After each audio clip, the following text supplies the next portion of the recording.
Hello and thank you for watching. I'm Jennifer Bowman with Olympia Piano. And in this short video, which is kind of a music theory video, I'm going to show you a fun technique I use with my students to quickly identify the name of a chord, especially when it's in a different inversion. Basic chords generally have 3 notes, and you can mix up these 3 notes. I like to call these the ingredients of a chord. So let's say we've got a C chord, C, E, G. Its ingredients are the letters C, E, and G, or do, mi, so if we're using solfege. This is not the only way we can play a C chord. We can play a C chord like this. We can play a C chord like this. Notice we still have the same ingredients, E, G, C, just in a different order, G, C, E, and then if we do one more, we're back to where we started. So this starting position is called root position. Root means the name of the chord is the bottom note. So when you look at a root position chord on the staff, like I've just shown you above, it will stack up in the interval of a third. Third on the bottom, third on top. Stacks up like a snowman. All those little ovals are touching. When they're touching like that, the ovals that are the note, each is going to be on the similar type of placement. So line, line, line, or if we look at this F chord, space, space, space. If they are not the same type, like if we have line, line, space, it's not going to be stacked up like a snowman. Therefore, this, what I'm showing you right now, is not an E chord. It's a C chord in an inversion. You want them to look the same, line, line, line, or space, space, space. And on the keyboard, just to ensure that we're dealing with thirds, there's 2 types of thirds. There's a major third, which has 3 keys in between. And there's a minor third, which has 2 keys in between. Anything larger than that is going to be a larger interval, and it's going to look different on the staff. So let me show you how to do this, and then we'll do an example in the piece. So let's say you're trying to identify this chord right here, E, G, C. You look at the keyboard and you're like, okay, the bottom, that's a third, but look at here, it's too large. 1, 2, 3, 4. So this is not an E chord. So we got to get these notes so they're stacked up like a snowman, and I just do it very methodically. Let's put the E on top. Let's see if they're stacked up yet. Nope, we've got too much space here. 4 notes here, 3 notes here. This one's looking good. So let's put this G on the top, and there we go. Third on the bottom, third on the top. This chord was a C chord. It was just in a different inversion.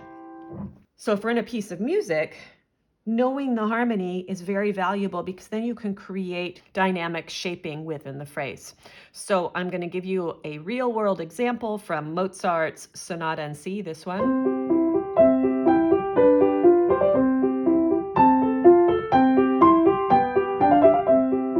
Let's just take a look at the first 4 measures of that. So we want to find the harmonic progression, which is going to be taking place in the left hand, and we're going to isolate the notes of each chord and name them so we can see where we're at in the key. All right, so we'll start with measure 1, and we're just repeating these 3 notes. So we look at measure 1. Is this stacked up like a snowman? Line, line, line. Yes, we got a third on the bottom, third on the top. So measure 1 is a C chord. Name of the chord is the bottom of the snowman. Measure 2, we're going to skip the first beat for that. I will come back to that in a moment. It's slightly more advanced, but let's skip that for now. Beat 3, measure 2, we're back to C, E, G. Again, name of the chord is on the bottom, stacked up in thirds. Moving forward, measure 3. Now, our first notes for that left hand. Okay, remember, if C is the name of the chord, it has to be stacked up in thirds. So we see right away here, we've got 1, 2, 3, 4. That is too large of an interval. So we're going to take this C, put it on top. Now let's take a look. Can we identify this chord? Yes, we can. We've got a third on the bottom, third on the top. Measure 3 is an F chord, but it's in second inversion. And this would be the 4 chord in the key. So C's our 1 chord, 4 chord. Then we go back to the C chord, C, G, E, 1 chord, C. Now measure 4, we have the notes B, G, and D. So is this a B chord? Well, let's take a look. Are these all stacked up like a snowman? We've got space, space, line. No. It would have to be space, space, space for it to be named a B chord. So let's figure out what this chord's name is. The bottom interval is a third, but this interval here is too big. It's a fourth. So let's put the B on top and check it now.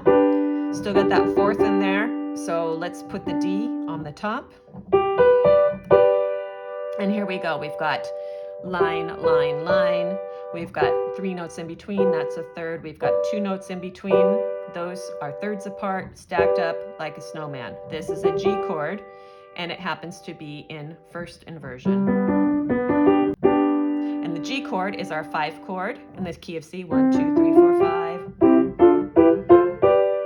And then beat 3 of measure 4, we go back to the C chord.